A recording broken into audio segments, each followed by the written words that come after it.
Hoy, viernes 27 de septiembre, continuamos con interpretación, actualidad de la interpretación. Miguel, cuando quieras. Ok. Nos preguntábamos el mes pasado por qué alguien se analiza. Alguien recurre a un analista cuando le ocurren cosas que no comprende y o cosas que no ha querido.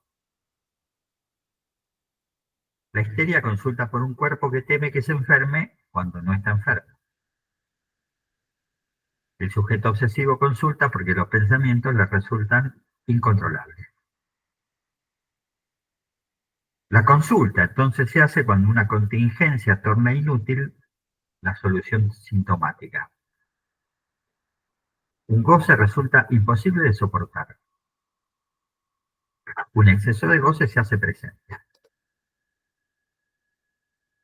En estas situaciones, la interpretación tiende a borrar el sentido de las cosas que hacen sufrir, ¿no?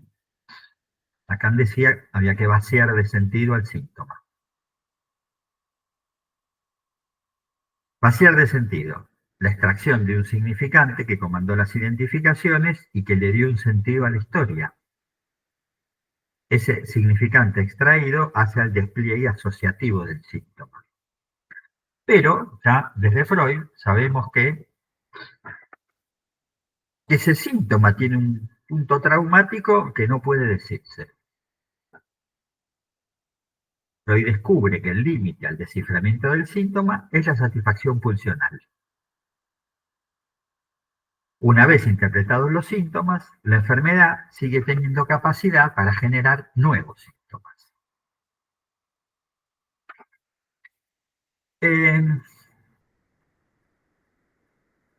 ¿Cómo llama Lacan a ese significante que posee un elemento? Él lo llama un elemento vivo.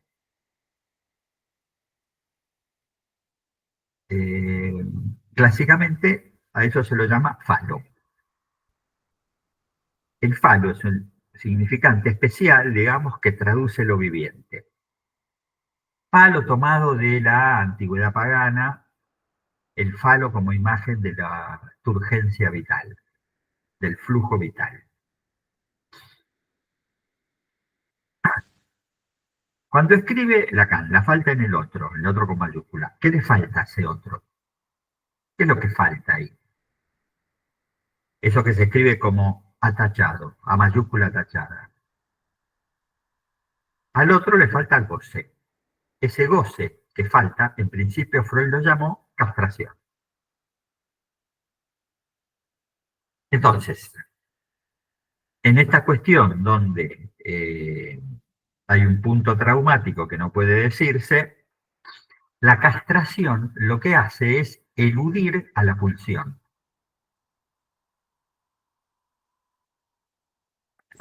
Por eso ya desde el seminario 11 en adelante, Lacan aborda la cuestión del goce por la pulsión y no por la castración. Este es un modo, por ejemplo, de entender el pasaje del superyo como instancia prohibidora al superyo como instancia que ordena gozar. Entonces, por ejemplo, a partir del seminario 20 en Aún, la voluntad del otro es una voluntad de goce. Sería así. La referencia al cuerpo vivo ya no es el falo y su turgencia vital, sino la pulsión. A esta vuelta se nos aparece la interpretación. En el seminario 11, Lacan plantea que los dos extremos de la experiencia analítica son, de un lado lo reprimido, del otro lado la interpretación. De un lado el síntoma y su homogeneidad con el significante. En el otro extremo, la interpretación. De la que dice que en su término apunta al deseo, cuestión que no es nueva, ¿no? En la obra de Lacan y que ya hace varios seminarios que estaba planteada. Cuestión que ya también estaba presente en Freud.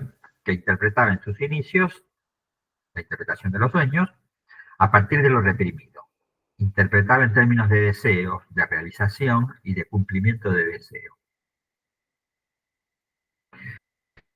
Luego extendió su campo, Freud, al de las formaciones del inconsciente. No se quedó solo con los sueños, sino que lo extendió a todo el campo de fenómenos. La condición para que esos fenómenos puedan interpretarse es que se descubre allí lo que Lacan llama una intención de significación, un querer decir. Querer decir, frenado, inhibido, el otro lado, uno podría decirlo, el lado B del querer decir, es un no querer decir. De allí, Lacan extrae el medio decir de la verdad. El decir no se efectúa explícitamente, sino que está desplazado a un medio decir. De otro modo, el inconsciente se dice de un modo disfrazado, velado, cifrado. Si sueño con un barco, eso no tiene nada que ver con un viaje. La tesis sobre que no hay relación sexual se asienta en esta idea. Se señala, o esa tesis señala la idea de un indecible absoluto, estructural, y que condiciona toda teoría que tengamos sobre la interpretación. ¿Por qué? Y porque la interpretación es solidaria del concepto de inconsciente que tengamos. Este es el primer inconsciente de Lacan. El inconsciente entendido como un capítulo censurado de la historia de cada quien. O sea, un inconsciente ubicado del lado de lo reprimido. Entonces, allí en el seminario sexto ya lo vimos el año pasado, pero conviene recuperarlo.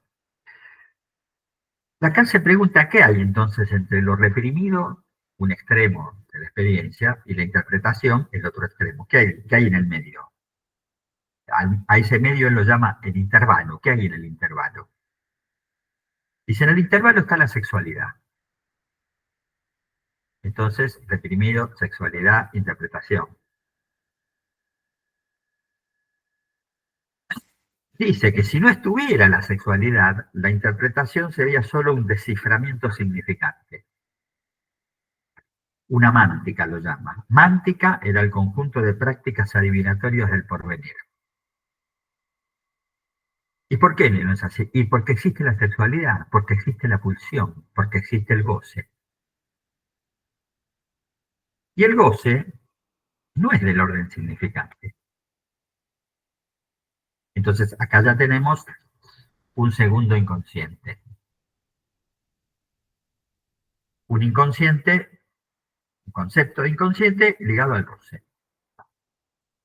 La sexualidad es entonces un elemento de interferencia entre lo reprimido y la interpretación. Si uno hace algún recorrido en relación a eso que el Falo nombraba, la turgencia vital, a eso en el seminario 10 Lacan lo va a llamar objeto A. Es lo vivo que escapa a la mortificación significante. Bueno, así planteadas las cosas, esto nos lleva a centrarnos en la relación entre la interpretación y el goce. Eh,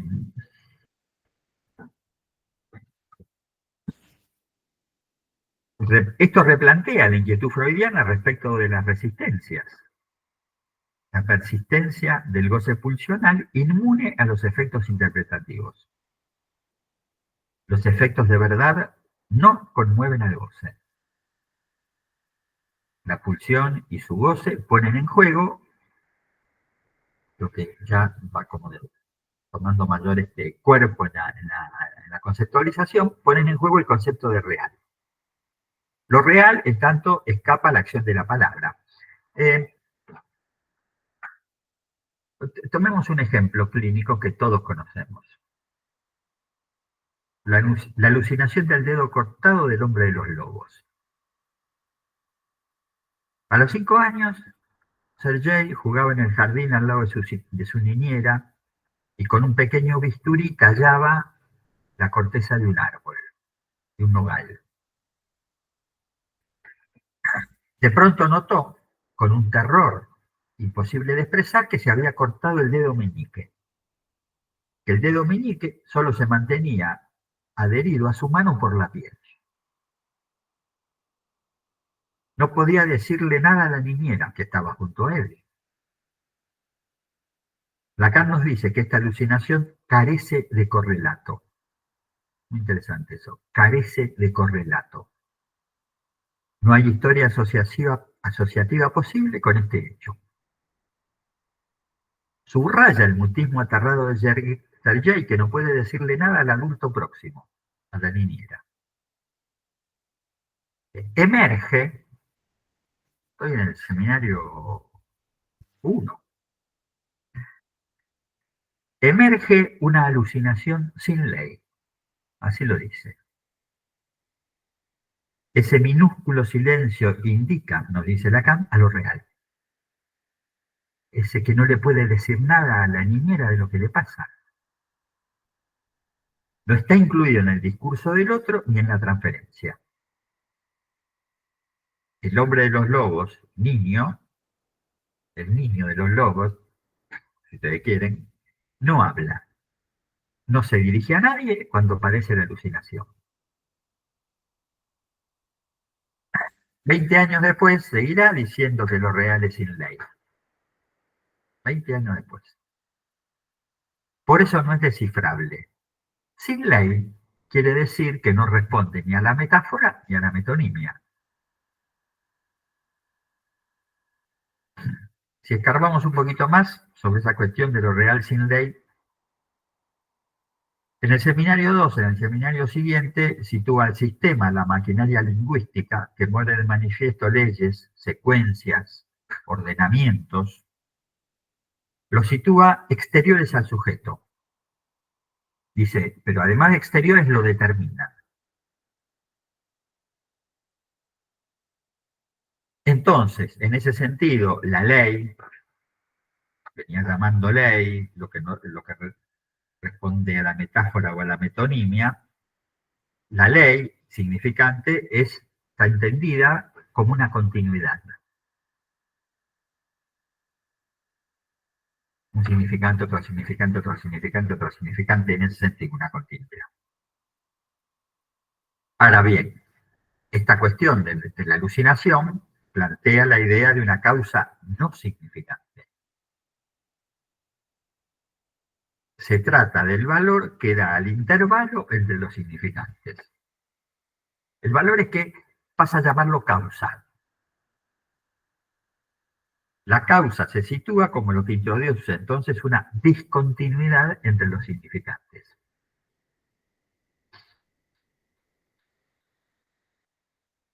De ahí que, en el seminario 2, Lacan va a plantear una oposición entre real e historia. Una oposición, porque entonces lo cercenado en lo simbólico no puede ser rememorado. Lo real condiciona la realidad y cuestiona la idea del inconsciente entendido como historia, ya que revela una falla en la historización. La alucinación no obedece a las leyes del lenguaje, es sin otro como lectura. Entonces, por historia, no vamos a entender a los sucesos ordenados de modo cronológico. Nos interesa la operatoria anticipativa y retroactiva del sentido. Tratamos de reordenar los sucesos cronológicos dándoles nuevos sentidos, ya que esos sentidos van a implicar subjetivaciones diferentes. La retroacción del sentido, cuando es eficiente, provoca entonces una reestructuración del sujeto. Quienes saben perfectamente esta modalidad son los analistas de niños. Intentan siempre, cuando son de los buenos, no siempre son de los buenos, ¿eh? Reescribir a los niños según vayan detectando su lugar en el deseo y en el goce de los padres. Niño deseado o no deseado, modo en que se produjo el destete, el paso al control de esfínteres, la relación de los padres con su propio padre, en fin. El decálogo del buen analista de niños sirve para ubicar los sentidos en que fueron ubicados estos chicos. Ahora, qué sé yo, la pregunta por el deseo, ¿tu hijo fue deseado? ¿Desearon tener a su hijo? Suele ser una pregunta retórica, por lo menos en los casos de los niños más o menos normales, más o menos destinados a la neurosis. Van a decir que sí, que siempre quisimos tener un hijo, lo buscamos, etcétera, etcétera. Lo que nos compete es ubicar para qué. ¿Para qué lo buscaron? ¿Por qué lo buscaron? ¿Cómo y cuándo lo buscaron? De ahí que todos los hermanos tienen padres diferentes. En el caso de los chicos muy graves, al contrario, esta pregunta es esencial. Es crucial. Siempre vamos a encontrar disidencias, desacuerdos, que lo encontrado no coincide con lo esperado, en fin. Por ejemplo, un ejemplito. Hace 2 semanas tuve una entrevista con padres. Padres separados de un chico que quieren que yo trate. En la primera entrevista me dicen que ellos están separados, pero que acordaron no hablar de la separación. Sobre ese tema, en esa entrevista, no hablan. El padre agrega, ahora nos llevamos bien. Por eso no vamos a hablar, porque ahora nos llevamos bien. Veo al chico. Bien, termina la entrevista, qué sé yo. Posterior y otro día, veo al chico. Este chico me cuenta de las peleas con un compañero en la escuela. Y se define a sí mismo como un pibe tranquilo. Días después, la madre me llama por teléfono y me pide una entrevista porque me dice que ella sí quiere hablar de la separación. Viene, me cuenta los avatares de la separación. Entonces, me empieza a quedar claro que este chico está estructurado a partir de algunos silencios entre los padres, ¿no? Para darle su valor a de la separación no queremos hablar. Hijo de un silencio es un modo de ubicar la cuestión del sentido a cifrar con este pibe que tiene 11 años, edades complicadas si las hay. El sentido de la pelea que él plantea como cuestión con el compañero no hace más que intentar montarse sobre las peleas entre los padres, de las que los padres prefieren no hablar.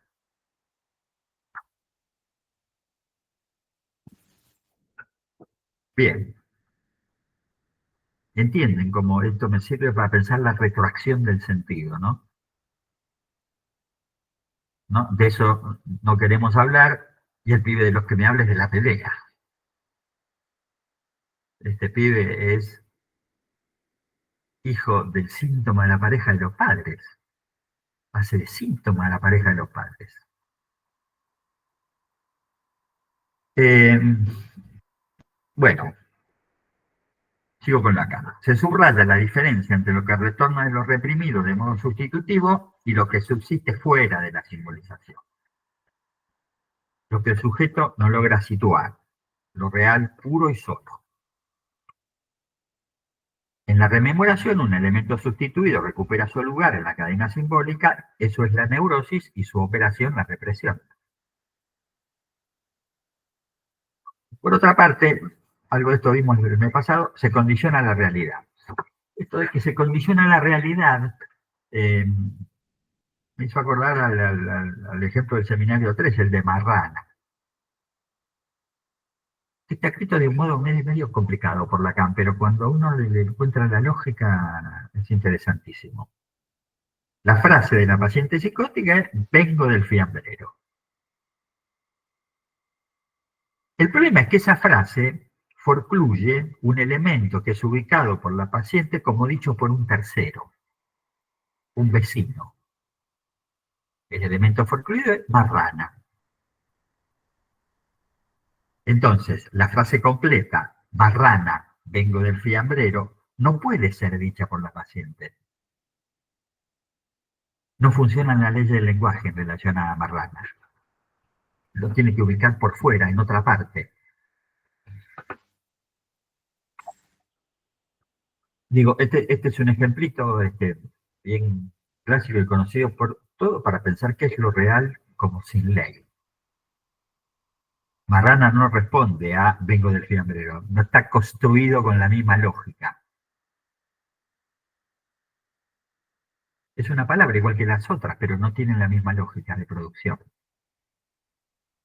Bueno, esta cuestión lo que nos plantea es qué hacer con eso llamamos real en el análisis, ¿no? Cómo se orienta la pregunta de ese mismo seminario 11, donde define el análisis como la praxis orientada a tratar lo real por lo simbólico.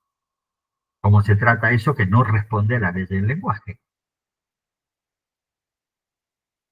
El mes pasado también anduvimos por la distinción entre interpretar el síntoma y develar el fantasma. Distinción entre descifrar significantes y mostrar el gozo incluido en el sufrimiento. Compromiso del analizante con su satisfacción subjetiva. Si el síntoma no nos dice el por qué, no nos dice la verdad, eso del medio decir la verdad, esa verdad supuesta se desplaza al fantasma. El sujeto encuentra cierta certeza en relación a lo que en el otro aparece como un deseo desconocido. La certeza la encuentra en el objeto que obtura ese saber supuesto al otro. También nos habíamos preguntado, vuelvo con esto porque me parece que esto es como completamente esencial, especialmente en este momento histórico, ¿no? La realidad histórica, ¿dónde está? ¿Dónde están los traumas vividos por cada uno o por una comunidad? En ese sentido, esos traumas se inscriben en cada uno y producen efectos de verdad, no efectos de realidad.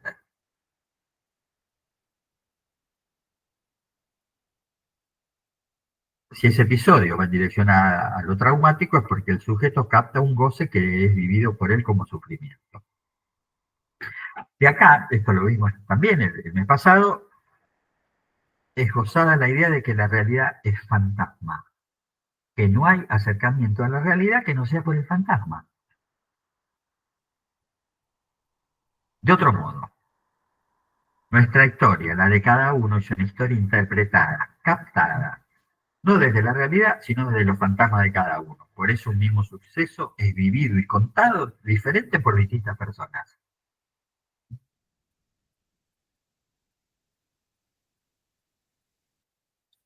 Eh, Esto tuvo su repercusión en la historia del psicoanálisis. Esta cuestión entre la verdad y la realidad.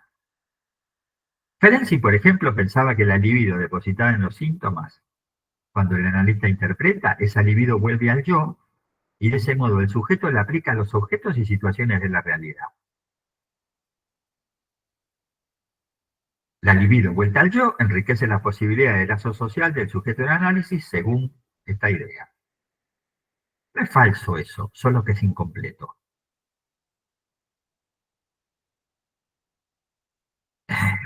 Un ejemplo interesantísimo de la relación entre historia, trauma y transferencia. Nada más, nada menos. Es la historia de Susan Hommel. Deben conocer la historia de Susan Hommel. Es una mujer muy citada en es una analizante de Lacan, es muy citada en relación a un episodio del análisis con Lacan.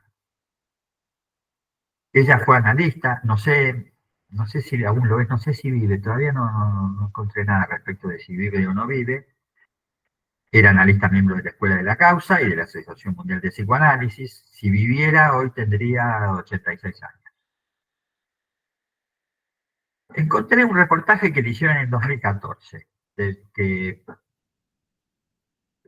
ahí están situadas algunas cosas de su vida que son interesantes, pero si no, no se entiende nada, ya van a ver el episodio que suele relatarse. Ella nace en Alemania en 1938. Llega a París a los 19 años. Esto del nacimiento de la Alemania es un dato absolutamente crucial. Eh, si se lo pasa por alto no se entiende nada de lo que le pasa a esta mujer. Ella estaba como analista, como sujeto también, muy interesada en la cuestión de la relación entre la historia y el trauma. Escribió una serie de textos que fueron publicados que se llaman La historia del sujeto en la historia del siglo. O sea que ella estaba muy tomada por esta cuestión.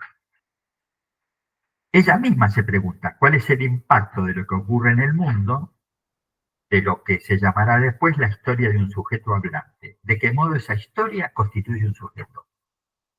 Pregunta que está como en sintonía con lo que nosotros nos venimos preguntando. Susan estuvo en análisis con diversos analistas de la IFA.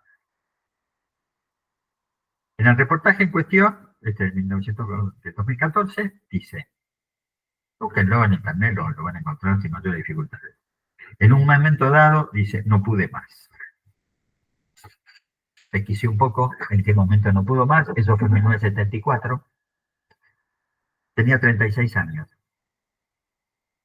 Y me dije, voy a pedir a Lacan para hacer un análisis con él. Hablé con mis amigos, con colegas, tenía miedo de que no me aceptara, que me rechazara, que fuera caro, toda la resistencia del mundo. Porque evidentemente todo el mundo decía que era muy caro, que nadie podía ir, que él aceptaba gente de manera excepcional. Pero en la urgencia de mi miseria y de mi sufrimiento, lo llamé.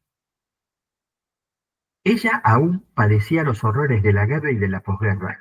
Esta cuestión es muy importante, ¿no? Eh, ella nació en 1938. Durante la guerra era una niña pequeña, pero además vivió en la Alemania de posguerra. La Alemania de posguerra fue un infierno, bastante peor que la guerra, fue la posguerra alemana. Entonces, dice, buscaba algo muy lacaniano y se lo llamé. Dice, pero antes quiero contar que estaba enferma de anginas desde hacía tiempo y me dije, llamaré a Lacan cuando me cure de anginas. Un día en la calle me di cuenta de que evidentemente era al revés. Estaba enferma de anginas porque no lo llamaba. Lo llamé, le pedí a Gloria, secretaria de Lacan, ¿no?, que me pasara con Lacan. Cuando me atiende le dije, lo llamo para obtener una entrevista, quiero hacer un análisis con usted. Él me dice, hace tiempo que esperaba su llamada. ¿Se acuerdan el año pasado, hablando de Rosine Lefort y el pedido de análisis? Le había contestado igual Lacan. Hace tiempo esperaba su llamada. Claro, eran analistas a los que Lacan conocía porque eran miembros de la escuela. O sea, la gente a la que Lacan ya conocía de verlos años.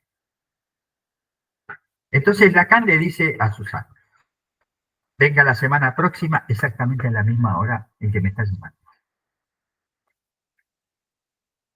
Era un martes, miré la hora, eran las 16:42, 46. 16:46, dice, entendí, es una interpretación, dice ella. Que él me diga que vaya a la misma hora es una interpretación. Dice, entonces debo haber ido una semana después a las 16:46, más o menos, dice, ¿no? Esta idea decirle que vaya a la misma hora es una interpretación, por retroacción podemos decir que era una interpretación. Ella se da cuenta después que eso es una interpretación. ¿Después de qué? Ahora vamos a ver, ¿después de qué? En el reportaje dice, olvidé decir que cuando le pedí ser miembro de la escuela me recibió a las 9 de la mañana. O sea, no a otra hora la recibió. Tiempo antes le había pedido ingresar a la Escuela Florina de París. Esto es muy divertido. Dice, en ese primer encuentro con Lacan, cuando va a pedirle que quería entrar a la escuela, a las 9 de la mañana, entonces ella dice, ¿no? Me imaginaba al gran señor, al doctor Lacan, vestido con traje de 3 piezas, saco y corbata, era un señor muy pulcro, Lacan. Dice, a las 9 de la mañana me recibió en bata azul marino con un cinturón de monje y en pantuflas. Como arrastrando la voz me dice, Susan Homer, me hace falta hacer gimnasia, tengo que mantenerme en forma. Todo el tiempo Lacan es una sorpresa. Entonces, cuando va una semana después que lo llamó para pedirle análisis, lo va a ver, este, él me pide una cosa, él me escucha y después me pide algo. Me dice, eh, eh, yo le había contado que había dejado la lista de la IPA con el que estaba en ese momento en análisis, y él me dijo, lo dejó caer, ¿no? Es lo que llamo dejar caer a alguien. Dice, vuelva a ver a ese analista, él conocía bien su nombre, y dígale que usted quiere hacer un análisis conmigo. Ella dice, todas estas interpretaciones me da mucho gusto poder contarlas. Yo ya había terminado con el otro, así que lo llamo, pido verlo, voy, dice, me dan ganas de nombrarlo, pero sería muy despiadado. Y le dije, lo he dejado, pero quería decirle que empezaría un análisis con Lacan. Entonces él me contesta, usted está metida en un marasmo. Juzgó muy mal la cosa, volví a lo de Lacan la semana siguiente para decirle que había visto al otro analista y que iría con él. A partir de entonces, el análisis comenzó 3 veces por semana, a veces más. Me cobró horriblemente caro. Pero eso ya era sabido. Entonces ella dice, ¿no? Quisiera señalar también las interpretaciones de Lacan en 2 tiempos. Yo asistí a las presentaciones de enfermos en el hospital de Santán desde hacía mucho tiempo, pero un día, no me acuerdo por qué, había que pedir a Lacan autorización para asistir porque iba demasiado gente a la presentación de enfermos. Yo ya estaba en análisis con él, le pido si podía asistir a la presentación de enfermo y me dijo, no, usted no. Yo estaba muy decepcionada. Yo ya había asistido a algunas presentaciones de enfermos. Bueno, el análisis continuó, tiempo después volví a preguntarle, ¿puedo asistir a la presentación de enfermos? Pero sí, me dice, evidentemente, vaya, sí, no hay ningún problema, vaya. Esa historia de 2 tiempos y otras por el estilo ocurrieron muchas veces más. Una vez decía una cosa y después se decía otra. Bueno, hay otra cosa que me acuerdo, y esto es lo que fue señalado varias veces en los últimos tiempos, y la historia por la cual esta mujer es conocida. Hasta el punto que se hizo un documental, búsquenlo, el documental se llama Una cita con Lacan. Ella cuenta, un día llego a sesión y le cuento un sueño. Me despierto todas las mañanas a las 5 de la mañana. Y agrego, las 5 de la mañana es la hora en que la Gestapo, se pronuncia Gestapo en alemán, salía a cazar judíos y a llevárselos para su deportación. En ese momento Lacan se levanta, se precipita de verdad sobre mí y me hace una caricia en la mejilla izquierda. Interrumpe la sesión. Evidentemente me dejó completamente atónita, aún más. pues no era parte de sus costumbres acariciar a los pacientes o cosas por el estilo. Así que salgo de ahí completamente atónica. Erstarrt se dice en alemán. Ahora veremos por qué. Atónica, inmovilizada de sorpresa, le cuento a una amiga ese episodio. Y ella me dice, pero Susan, es extraordinario lo que hizo Lacan. Quiere decir gesto muy delicado en la piel. Algo así como Gestimpo es un equívoco con Gestapo.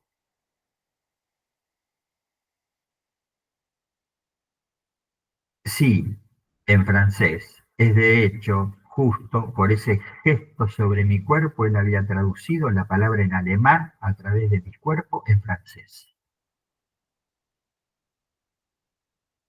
Es una marca que siempre está allí.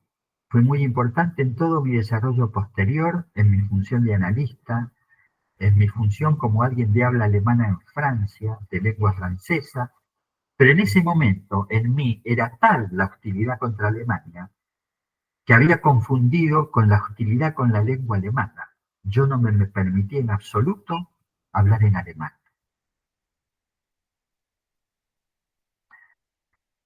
Entonces, a partir de la Gestapo, del Gestimpo en francés, Susan capta la interpretación a través de una amiga, además, ni siquiera en sesión. Después,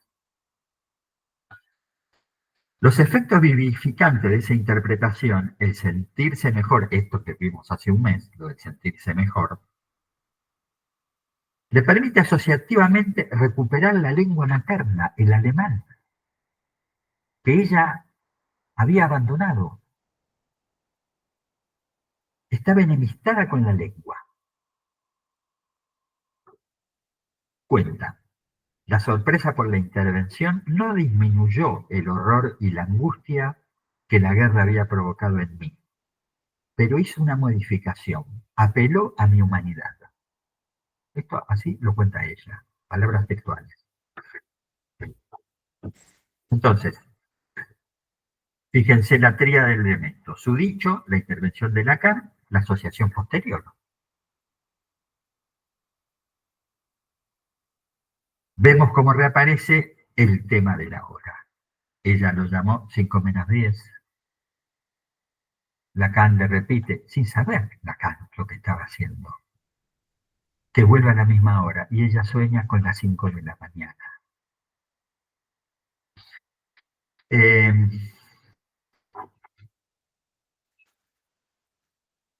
como ya dijimos, no se trata solo de las geniales intervenciones de mi genial analista, ¿no? Sino de las asociaciones posteriores.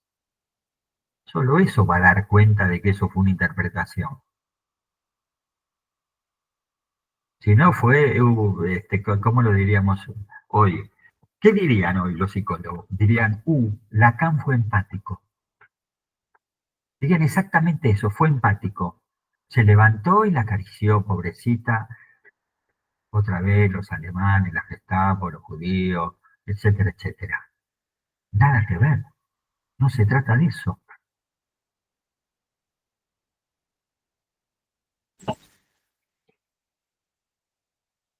Desde Lacan, uno podría decir, desde esa intervención de Lacan, uno podría pensar que esta mujer, si me permiten decirlo así, no me gusta nada, pero voy a decir igual, se autopercibe más viva.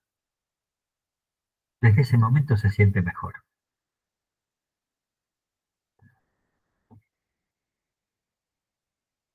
Eh, ese sesgo práctico que vimos el mes pasado, ¿no? La interpretación como el sesgo, el análisis como el sesgo práctico para vivir mejor. No hay sesgo práctico si no hay intervención del analista.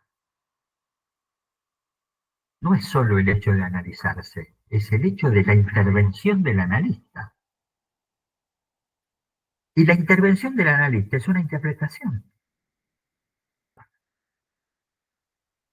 Esa interpretación, a su vez, fíjense, es un claro ejemplo de la interpretación por el equívoco.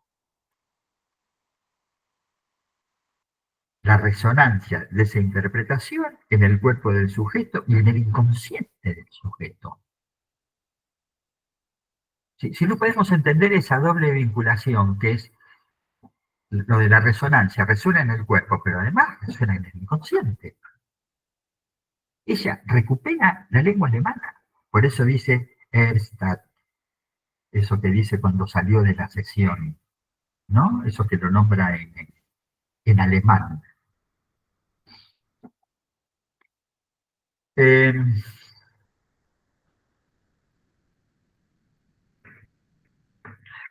lo del sesgo práctico para vivir mejor también es importante, porque ella cuenta que en las primeras sesiones le había preguntado a Lacan si era posible curarse del sufrimiento que ella tenía, que el sufrimiento era el sufrimiento de la guerra y la posguerra de su infancia en Alemania. Lacan no le dijo nada, y ella entendió ese silencio en términos de que eso no era posible. El análisis no la iba a curar de ese sufrimiento. Pero sentirse viva es la reacción corporal, la recuperación de la lengua materna y la represión levantada. Las dos cosas suceden en esa intervención. Entonces, cuando se le dice a alguien, ¿no? Anda a analizarte que te va a venir bien. Eso es así si se cumplen tres condiciones. Una, que alguien hable, que esté dispuesto a hablar. Cada día menos gente está dispuesta a hablar.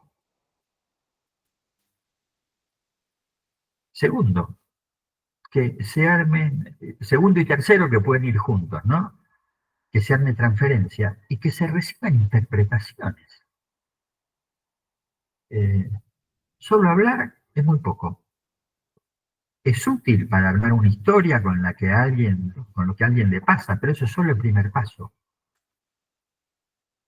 En el sentido podríamos decir que la tendencia, digamos, actual en relación al análisis es que el analista hable, no que el analista se quede callado.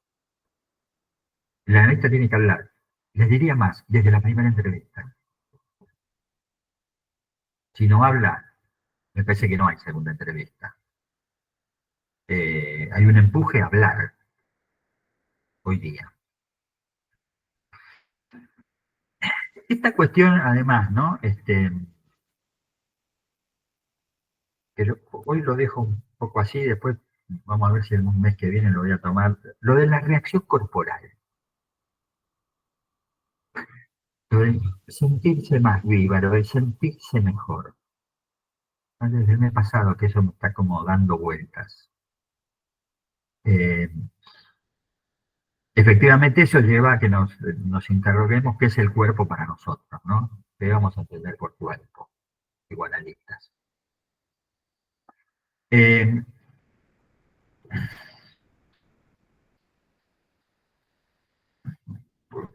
el sentido que lo podríamos decir de este modo,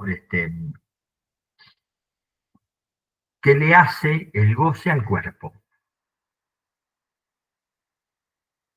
¿Qué le hace?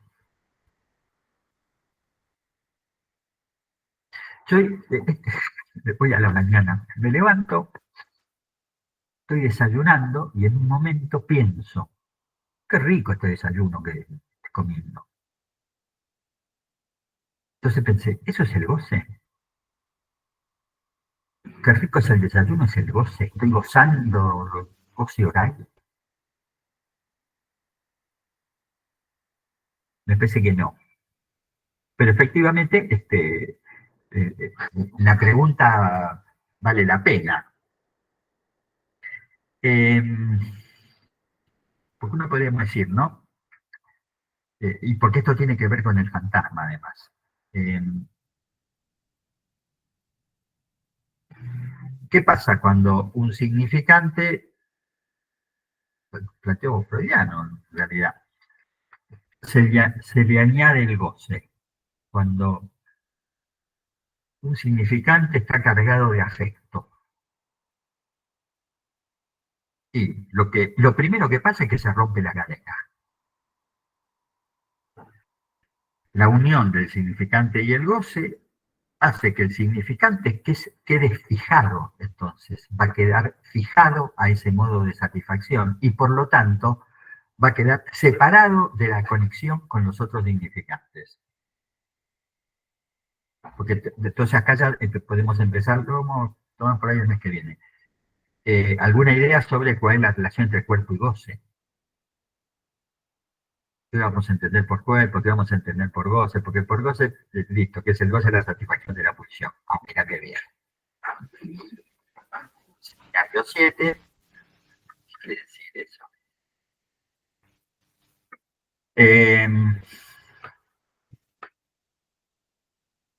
Los objetos de la pulsión. Sigo complicando la tarde, la noche, tarde-noche del viernes. ¿Qué son? ¿Objetos? ¿Pedazos de cuerpo? ¿Esos son objetos de la pulsión? Con el seno, con las heces, eso parece como más claro. Son cachos de cuerpo, un cacho de cuerpo, un pedazo de cuerpo que el cuerpo pierde, en el caso de las heces. Con la mirada y con la voz se nos complica mucho pensarlo así. Porque, porque si no, la pulsión, ¿qué es? La relación con un cacho de cuerpo, ¿no? Vos es la satisfacción de la pulsión. Cacho de cuerpo. Y no es eso. No es eso. Son los vacíos en el cuerpo, en todo caso. La pulsión cosa de un vacío, no de un lleno. Por eso, la cuestión de mi desayuno de esta mañana, eso no es goce. Habría goce si en vez de comerme una media luna me como 8. Empiezo a comer y no puedo parar, y no puedo parar, y no puedo parar. Entonces ahí sí, el goce se hace presente, en ese exceso que escapa al yo. Perdón, Eh, perdón. En ese exceso, por ejemplo, con esto de no es no es comer una media luna, que son vacíos. Ahí es en función de repetir algo de que algo pase por ese agujero, por comer. No es por lo rico que puede estar lo que estás comiendo, sino eh, en Eso es del comer. orden del placer, si vos querés. Se anota en el orden placer-displacer. Pero en esto de cómo se Tengo satisface la pulsión. tengo hambre y me como una media luna o dos. Claro, pero Ahora, si no cuando, puedo parar de comerme media luna, ya eso no es placer. Entra en el orden del displacer e inmediatamente en el orden del goce. Eh, en octubre, uh, estoy gordo, tengo que bajar de peso porque llega el verano, ¿no? Habrán oído hablar alguna vez de eso. Eh, Me tengo que sacar de encima que el goce. El único problema es que eso también se puede transformar en goce. ¿Qué cosa? La privación. No como, no como, no como, tengo que bajar de peso, no como, no como, no como porque... Entonces ya no es un problema de, de desacuerdo con la imagen. Ahí entra en juego otra cuestión. Me privo para eso. ¿De qué me suelo privar? Y de lo que más me gusta.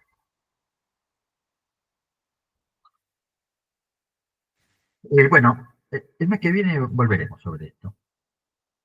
Da para más. Eh, Entonces, hay una dimensión, la dimensión fundamental del goce, la del exceso, pero no es la única, porque en la privación uno podría pensar que también hay un exceso, pero de nada.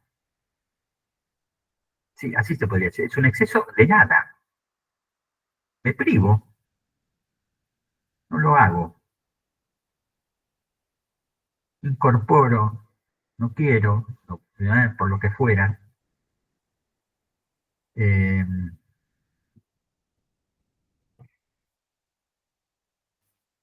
bueno, bien. Algunas cosas, ¿cómo andamos con la hora? Andamos bien. Sí. Anduvimos también el mes pasado por el primer capítulo del Seminario de la Lógica del Fantasma.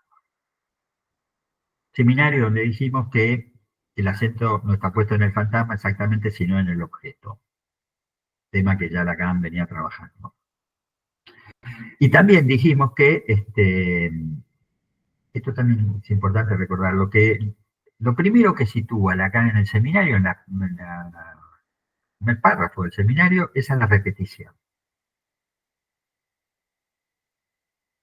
La repetición, no decirlo así, pasa una vez, vuelve a pasar, y cuanto más veces pasa, más veces es lo mismo lo que pasa.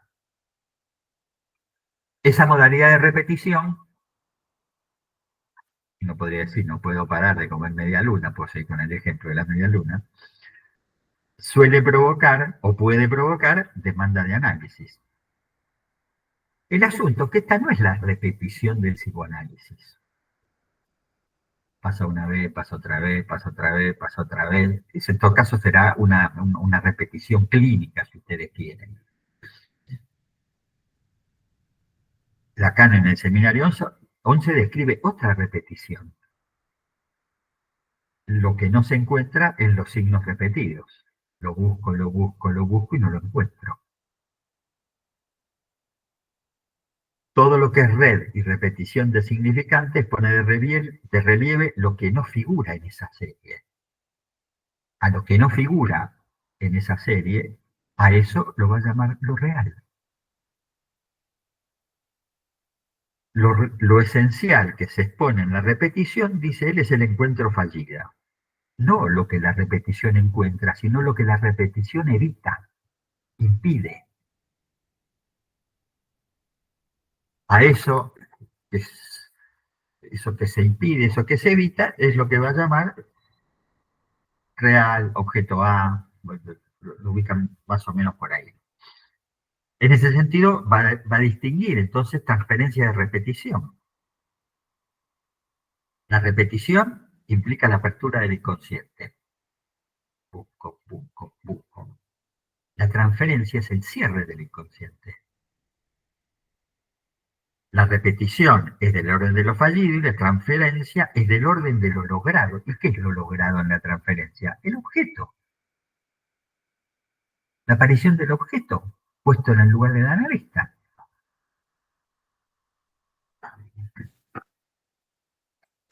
Entonces, el objeto A es el obturador del funcionamiento repetitivo del significante.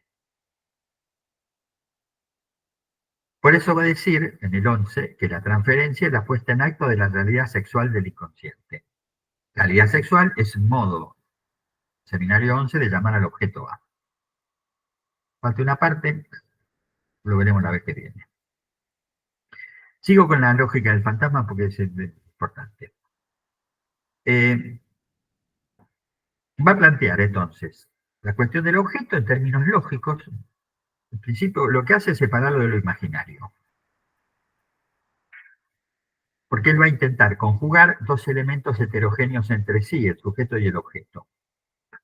La diferencia es que ahora lo va a vincular de modo lógico, a través de una operación lógica que es operación de la matemática, la implicación. Sí y solo sí. La relación entre sujeto y objeto es sí y solo sí. En relación a la cuestión del objeto como imaginario, al comienzo de la enseñanza de Lacan, el acento estaba puesto en lo simbólico, ¿no? Lo simbólico y lo imaginario. La cuestión del objeto estaba, en principio, en la clásica imagen en el espejo. Esto es interesante para pensar otras cuestiones. La madre señala al niño en el espejo y le dice, ahí estás vos, ahí estoy yo, ahí está fulanito, fulanita, está mamá. El niño se da vuelta, entonces en ese caso, y mira a la madre. ¿Por qué la mira a la madre? Y bueno, porque en principio el niño carece de imagen de sí mismo. El niño, estamos hablando de un bebé o de un niño muy pequeño. El niño pequeño carece de autopercepción. Y digo, para pensar la autopercepción desde algún otro lugar. Yo siempre recuerdo como en una experiencia muy horrorosa que me pasó con un chico autista, fue cuando le di a ese chico un espejo para que se mire. Yo estaba influenciado por el seminario 1, por la tópica de lo imaginario, por el niño lobo, qué sé yo, estaba influenciado por eso. Este pibe agarró el espejo con una mano, se miraba en el espejo, y con la otra mano buscó la imagen que veía atrás del espejo, ¿no? Pasó la mano por atrás del espejo, si este es el espejo, pasó la mano por atrás, buscando lo que estaba viendo ahí atrás. No era él lo que se reflejaba, era otro.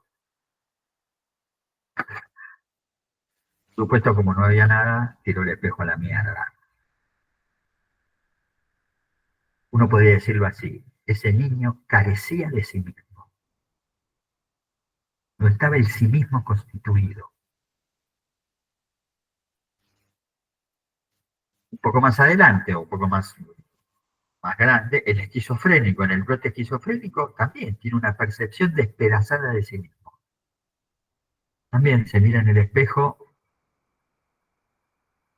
y es lo peor que le puede pasar. El espejo le devuelve esa imagen despedazada de sí mismo y eso es absolutamente horroroso. Eh,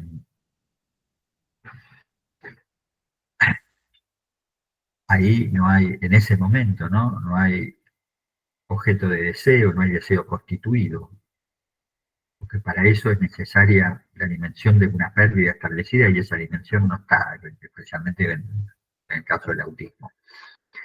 Con esta cuestión de la imagen en el espejo, se me ocurrieron, me recordé algunas referencias de Borges sobre la imagen. Una, el célebre poema Los espejos. Les leo algunos párrafos, solo algunos.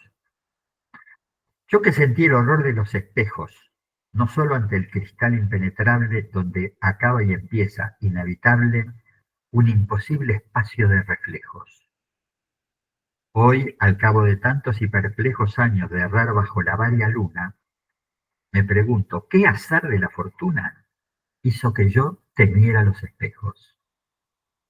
Infinito los veo, elementales ejecutores de un antiguo pacto, multiplicar el mundo como el acto generativo, insomnes y fatales. Nos acecha el cristal. Si entre las cuatro paredes de la alcoba hay un espejo, ya no estoy solo, hay otro. Hay el reflejo que arma en el alba un sigiloso teatro. Todo acontece y nada se recuerda en esos gabinetes cristalinos. Dios ha creado las noches que se arman de sueños y las formas del espejo para que el hombre sienta que es reflejo y vanidad. Por eso nos alarma, ¿no? Eh, Más allá de la poesía, o no es más allá de la poesía lo que presenta o lo que plantea es el susto que produce la percepción del lado B de cada uno. Somos reflejo y vanidad. El espejo nada recuerda. Recordaba otra cosa. En El amor en los tiempos del cólera, en la novela de García Márquez, el protagonista de la novela compra el espejo en el que su amada se miraba en el bar donde se encontraba. Ese límite del espejo es recubierto de un valor amoroso. El amor le hace creer que ella aún sigue allí y por eso quería tener ese espejo. El asunto del lado B, Borges lo menciona en otro lugar. Borges le va a ir bien, me parece, a Borges, en la literatura y en la poesía, en la literatura. En el libro de los seres imaginarios, es una especie de diccionario que escribe Borges sobre los seres imaginarios, ¿no? Dice, ahí describe a dos mundos, separados por un espejo, los dos mundos. Los llama el reino del espejo y el reino de los humanos. El reino del espejo está compuesto por los animales y lo que él llama la gente del espejo. Me encantó eso, la gente del espejo. El cristal del espejo es la barrera que separa ambos mundos. Solo lo que a veces sucede es que la gente del espejo invade el mundo humano. Nada más actual que la gente del espejo, ¿no? Los sujetos pura imagen, habitantes de las apariencias. El espejo hace de borde represivo entre ambos mundos. El otro mundo, el reino del espejo que invade el mundo humano, la gente del espejo, hay siempre algo que excede a la imagen. Quiere como salir de la imagen. Sigo. Bueno, luego de la imagen en el espejo, Lacan pone el acento en las coordenadas simbólicas de los objetos, en las coordenadas fálicas, en la retroacción edípica del objeto. Ya estamos en el campo del objeto del deseo. En el seminario 6 había situado al fantasma como el soporte del deseo, ¿no? Seminario 6. Vía la relación entre los dos términos, objeto y objeto. En el seminario 10, en la angustia, el objeto que investiga es otro objeto, el objeto natural.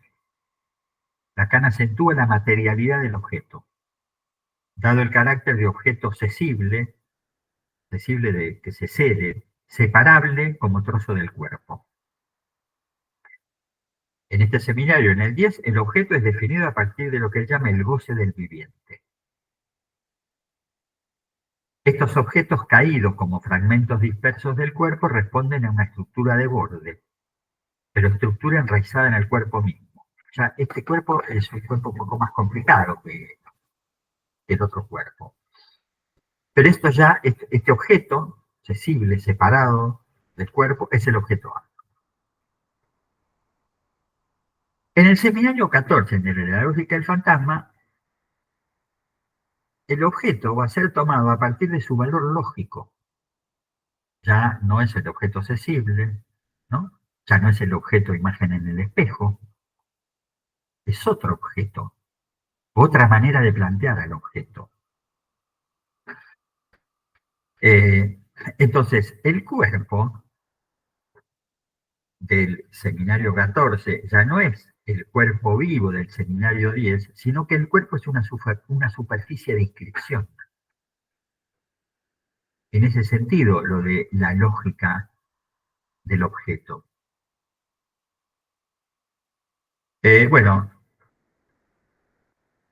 la operación de implicación, algo de esto vimos ya el mes pasado, ¿no? Si se cumple con una proposición P, entonces sucede Q. P, entonces Q.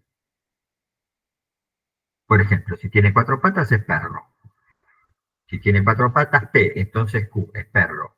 La primera proposición es antecedente y la segunda es consecuente. Entonces, la lógica va a tener la función de despejar la relación imaginaria.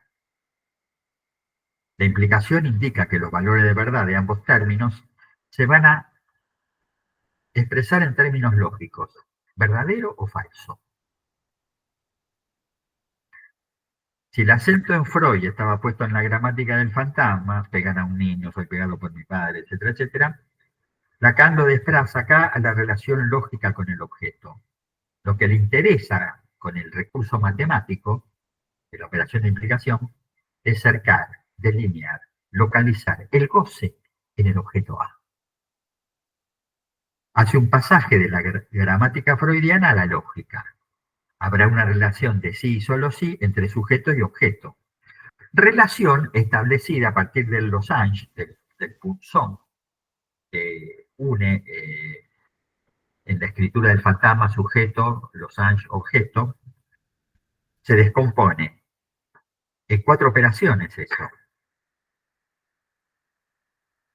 Mayor, menor, si uno recuerda el rombo a la derecha, la parte de la derecha o la parte de la izquierda son mayor o menor, y si lo ubicamos en los dos, esa B corta y la B corta invertida. La B corta invertida es la vinculación de inclusión, y la B corta como B corta es la operación de exclusión. Entonces, esas son las 4 operaciones: mayor, menor, inclusión, exclusión.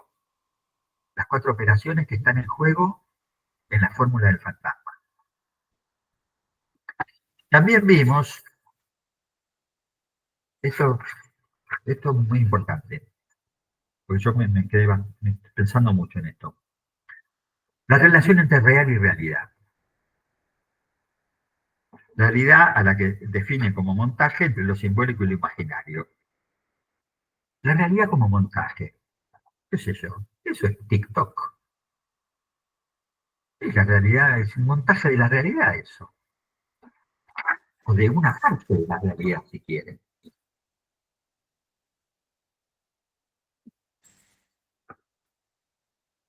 La idea aquí esbozada, ya lo dije hace un rato, es que la realidad es fantasma.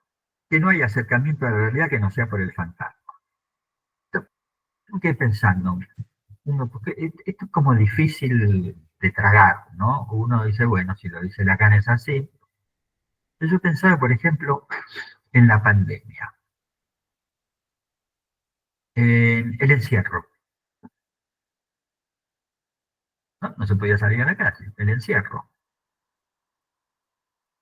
Eh, y cómo todas las personas vivieron eso de distinto modo.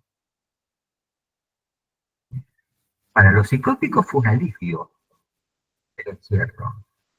No estaban expuestos. Salían de la exposición con la cuarentena. Para la mayoría de los neuróticos, bueno, era un momento complicado y cada uno se las arreglaba como podía. Pero hay montones de personas para las cuales el encierro fue un infierno. Un infierno quedar encerrados en la casa sin poder salir. Es que sí que era un infierno. Y que había un fantasma puesto en juego ahí, un fantasma de encierro, con lo que se enfrentaba ese fenómeno exterior a cada uno llamado cuarentena. Eh, Esto es lo último. Eh, la cuestión que menciona ahí en la primera clase del seminario, y que es muy importante, la ampliación del horizonte. Cuando él dice que hay que incluir al objeto A en las consideraciones sobre el totalitarismo. Debe ser una de las primeras, si no es de las primeras veces que Lacan hace alguna referencia a la situación, digamos, ajena a la primera situación del psicoanálisis y de la clínica. Lacan se opone a las consideraciones de su época sobre los discursos únicos, al totalitarismo, sea de izquierda, sea de derecha. ¿Por qué? Y porque él refuta al todo del universo del discurso. No hay universo del discurso. En el universo del discurso, la ley pasa a la práctica sin excepciones. Todo el discurso. No hay lugar para caprichos ni para privilegios. La historia del socialismo ruso o del anarcocapitalismo contradicen esa hipótesis, pero también se han propuesto como universo de discurso. La casta está pensada como un universo de discurso. El llamado relato K también, pensado como un universo de discurso. Frase como "sí se puede" también es un universo de discurso. ¿Sí se puede qué? Todo. Todo se puede en ese dicho. Síganme, no los voy a defraudar. La patria es el otro. Hasta la patria es el otro. Es un universo de discurso. No da lugar a la excepción. Eso quiere decir universo de discurso. ¿Y qué es la excepción? El residuo, el producto de esa lógica y de ese residuo de los totalitarismos son las personas, los grupos que serán sacrificados para imponer ese modo de pensar. Ahí ubicamos a los judíos, a los armenios, a los rusos blancos, a los argentinos peronistas, comunistas, a los jubilados, a los empleados públicos, y sigue la lista. Esos son el residuo de ese modo totalitario de pensar. Esos residuos son el objeto A al que se refiere Lacan en, búsquenlo, estamos en la página 11 del seminario 14, donde cuestiona la idea de totalitarismo. Bueno, me queda el tercer modo de pensar, que va a quedar para el mes próximo, y algunas vueltas sobre las relaciones y la cuestión de qué es el cuerpo y qué es el goce, y cómo intervenimos sobre eso. Son casi las 9 menos 10, es una buena hora para concluir hoy.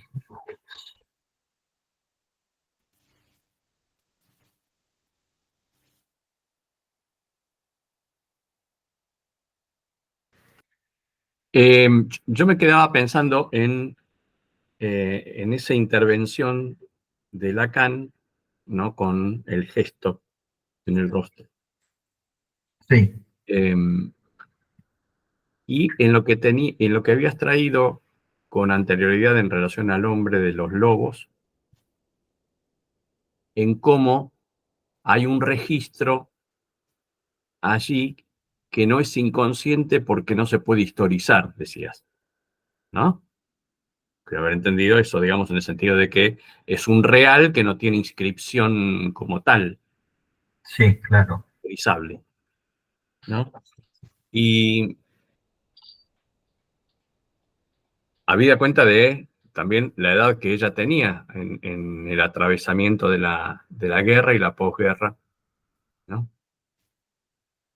Era muy chica, digo. ¿Cómo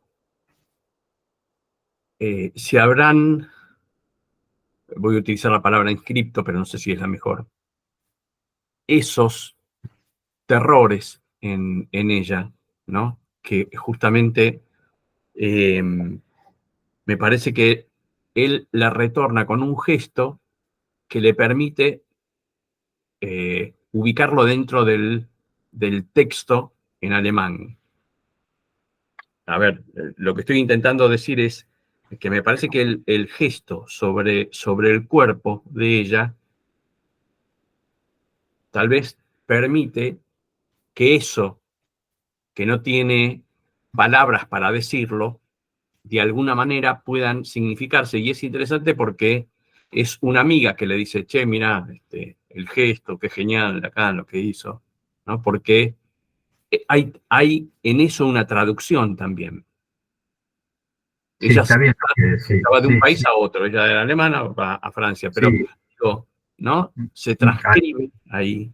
Además no sabemos las circunstancias de todo eso, las circunstancias familiares, no sabemos ni el padre ni la madre, ni el hijo, ni qué sé yo, nada, está dicho ahí por esta mujer. Pero efectivamente algo de eso se debe haber jugado, o al revés, no se debe haber jugado en su infancia. Claro. Esa cuestión del cariño y de ese gesto, ¿no? Ese gesto cariñoso, ese cariño con el que ella toma la intervención de Lacan. Sí, seguramente hay algo de eso.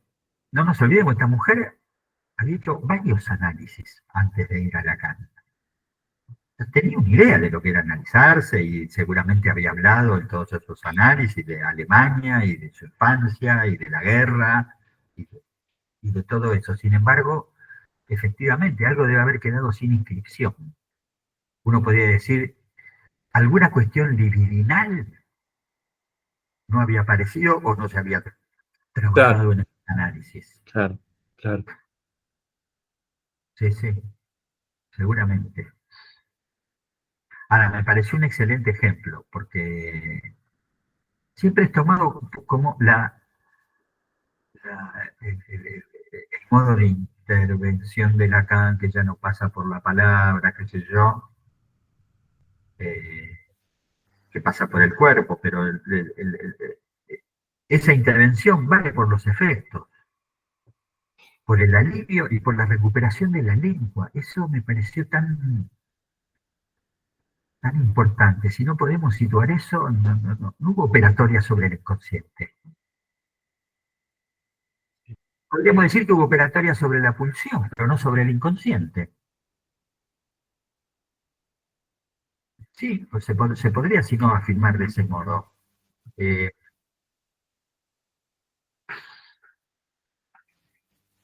esa cosa empática, insisto con la empatía, que se puede adjudicar a esa intervención de la NAP. Empática con la paciente.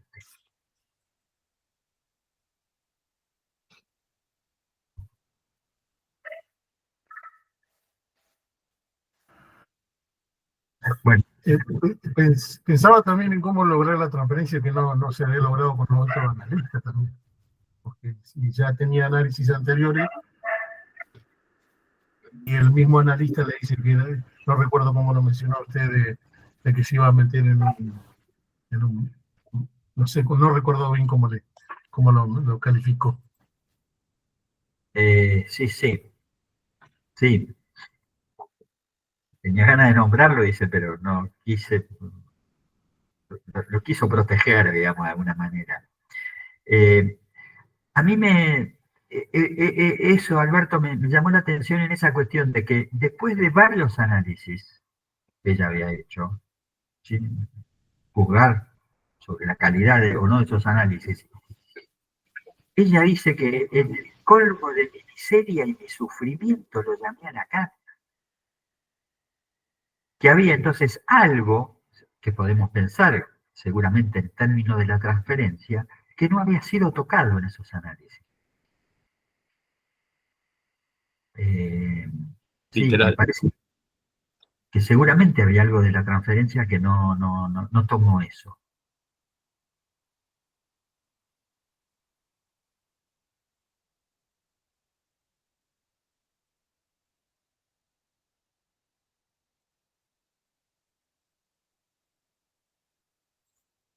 Bueno, Pensaba también sí, en el caso que hoy, bueno, justo Lázara estuvo en la universidad y bueno, trajo un caso también donde había pasado por varios analistas el muchacho y bueno, citaba el tema de la escucha, ¿no? no estuve ahí, no sé. No, no, trabajamos en realidad, para hacerlo más cortito y terminamos. La cuestión de alienación, separación, donde, bueno, la cuestión de separación está del lado del otro. El sujeto está del lado de la alienación, ¿no? Lo trae Lacan. Y que como del lado del otro, lo que permite, digamos, es si hay el empalme de la falta del sujeto con el empalme a la falta del otro, ¿no? Digo, si uno no escucha, si no hay deseo de escuchar, es difícil que el otro hable. Y que muchas veces se supone que esta cuestión de escucha es solamente eso, se escucha, sin intervenir, sin que uno hable, sin que se produzca, digamos, un lugar donde poder, eh, donde Está bien se le eso, imparte ingreso. ¿Sí? si volvemos al caso de esta mujer, hay algo que también puede ser entendible, digamos. Francia también participó de esa guerra, de la que esta mujer estaba del otro lado, del otro bando, por así decirlo.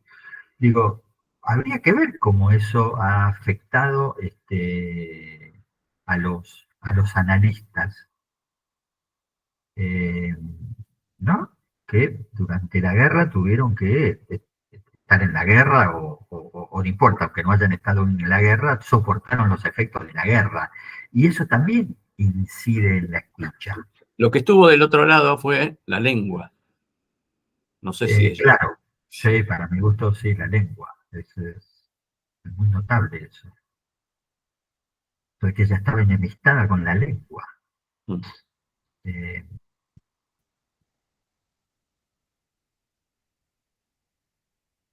Bueno, nos vemos el mes que viene. Bien, Decime, sí, creo que es viernes ¿ok? 25, es el último viernes de octubre. Muy bien, 25 de octubre. Buen fin de semana, muchísimas gracias. Igual para todos ustedes. Hasta Chau, chau. luego. Chao.